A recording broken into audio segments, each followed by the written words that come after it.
Labdien! Esmu Valsts Robežsardzes koledžas profesionālās izglītības dienesta 3. mācību rotas kadete kaprāle Alise Putroma. Un šobrīd es mācos mācību priekšmetu dokumentu tehniskā izpēte. Vai tu zināji, ka Latvijā ir 7 veidu pases? Pilsoņa pase. Pasi izsniedz Latvijas Republikas pilsoņiem, kuri ir reģistrēti fizisko personu reģistrā.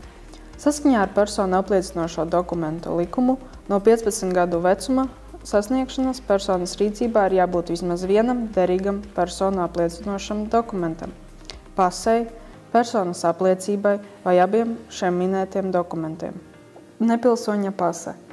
Pasi izsniedz Latvijā dzīvojošiem bijušās PSRS pilsoņiem, kuri ir reģistrēti fizisko personu reģistrā un nav Latvijas Republikas pilsoņi, kā arī nav bijuši citas valsts pilsoņi. Diplomātiskā pase. Diplomātiskā pase apliecina, ka tās uzrādītājs ir oficiāls Latvijas Republikas pārstāvis ārvalstīs.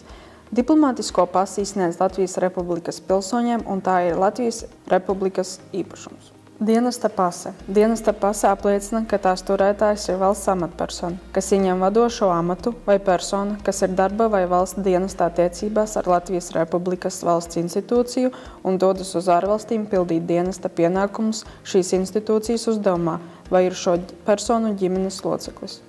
Bēgļa ceļošanas dokuments. Bēgļa ceļošanas dokumentu izsniedz personām, kurām saskaņā ar patvērumu likumu piešķirts bēgļa status.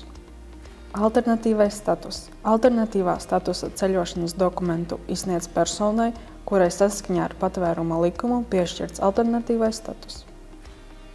Bezvalstnieka ceļošanas dokuments. Personu Latvijas Republikā var atzīt par bezvalstnieku, ja vien kādā valsts saskaņā ar tās likumiem nav atzinuši šo personu par savu pilsoni. Pase ir svarīgs personu apliecinošs dokuments. Tādēļ pret to izturies atbildīgi. Sargā to un seko tās derīguma termiņam.